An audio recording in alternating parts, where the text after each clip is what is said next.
ये सप्त सागर कॉलोनी है और ये हमारे पीछे खड़े हैं संतोष गुप्ता। और ध्यान से देख लो, संतोष गुप्ता नाम है, गुप्ता जी हैं। और ये बगल में इनके श्रीमती मनीषा गुप्ता जी हैं। दोनों लोग मेरे बगल में खड़े हैं।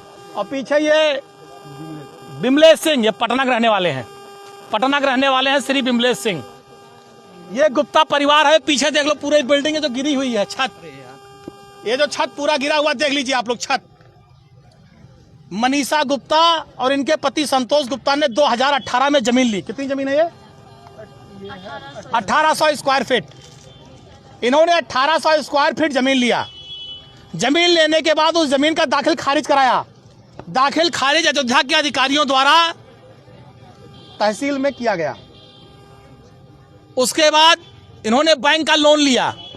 बैंक मैनेजर द्वारा बैंक का लोन लिया गया और बैंक मैनेजर का कहना है कि हमने यहाँ पर जांच किया है, 30 वर्षों के पहले यहाँ कोई तालाब था ही नहीं, ऐसा बैंक मैनेजर ने बयान दिया है। उसके बाद इनकी इस जमीन पर जो बिल्डिंग इन्होंने बनाना शुरू किया, जो आप देख रहे हैं, जो योगी सरकार के बुलडोजर ने गिराया है बगैर किसी नोटिस के। 3 महीने से लगातार काम चल रहा था।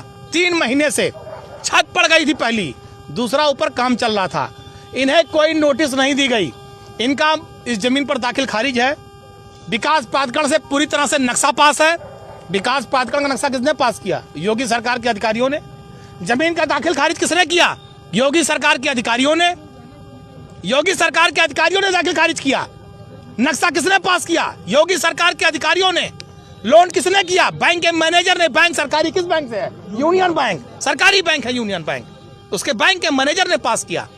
और उसके बाद सुप्रीम कोर्ट का आदेश है कि बगैर किसी नोटिस से किसी के मकान पर बुलडोजर नहीं चलेगा। अभी कुछ दिन पहले सर्वोच्च न्यायालय ने आदेश दिया है।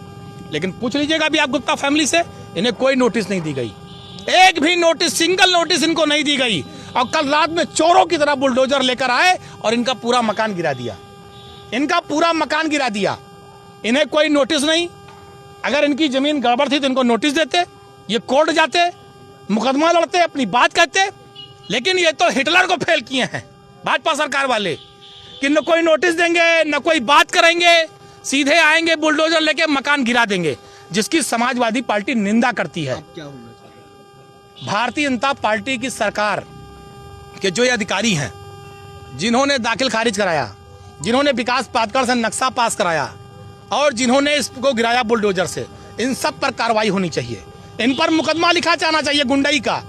इन पर मुकदमा लिखा जाना चाहिए मकान तोड़ने का। जितनी धाराएं लग सकती हैं सब पे मुकदमा होना चाहिए। और इन अधिकारियों से जुर्माना वसूल कर जितना गुप्ता फैमिली का नुकसान हुआ है उसकी भरपाई इन अधिकारियों के जेब से होनी चाहिए। ये हम लोग मांग कर रहे हैं। खून पसीने की कमाई से आदमी लोन लेकर मकान बनाता है, ईटा गिट्टी मोरंग बालू सरिया लाता है, उसके बाद लेबर मिस्त्री का खर्चा अलग से देता है। ये भाजपा सरकार में वो लोग नहीं है जो गरीबों की जमीन को सस्ते में लेकर बेचकर पैसा कमा रहे हों। ये मध्यम वर्गीय लोग हैं, अपना 1-1 रुपया जोड़कर मकान बना रहे थे। लोग टूट जाते हैं घर बनाने में और तुम तरस नहीं खाते बुलडोजर चलाने में। योगी सरकार ने गरीबों पर, मकानों पर बुलडोजर चलाया। और ये बिमलेश सिंह पटना से आए हैं, करोड़ों की जमीन लिए हैं। इनका भी न कोई नोटिस, न कोई बयान, न कोई पर्चा, सीधे बुलडोजर। तो जो बुलडोजर की कार्रवाई है ये गलत है। तालाब पहले से अंकित है, इसलिए अंकित है। अगर अंकित था तो रजिस्ट्री कैसे हुई? दाखिल खारिज कैसे हुआ? तालाब पर विकास प्राधिकरण नक्शा कैसे पास किया? इन अधिकारियों को बर्खास्त करा जाना चाहिए। जिन अधिकारियों ने, भाई जब इनकी जमीन की दाखिल खारिज हो गई तो यानी जमीन सही है। अगर विकास प्राधिकरण का अधिकारी नक्शा पास कर रहा है इसका मतलब जमीन सही है। अगर बैंक उस जमीन पर लोन दे रहा है इसका मतलब जमीन सही है। इनके पास 3 प्रमाण पत्र हैं सही होने के। इन सारे अधिकारियों अगर ये गलत हैं तो सबसे पहले उत्तर प्रदेश के मुख्यमंत्री को चाहिए इन तीनों अधिकारियों को, जो तीनों हैं, सबको बर्खास्त कर दे और उनके ऊपर वो मुआवजा लगा दें। जितना इनका नुकसान हुआ सारा मुआवजा की भरपाई अधिकारियों के जेब से की जाए। वरना ये माना जाएगा कि भाजपा की सरकार गुंडाई कर रही है। जिसका मकान और जमीन चाहेगी, जो हमें कब्जा करेगी, वो परंपरा कायम की जा रही है। और कोर्ट से बाकायदा कचहरी से हमारी लिखा पड़ी हुई थी, दाखिल खारिज हुआ हमारा और हमने इसका नक्शा भी पास करवाया। इस पर हमने लोन भी करवाया।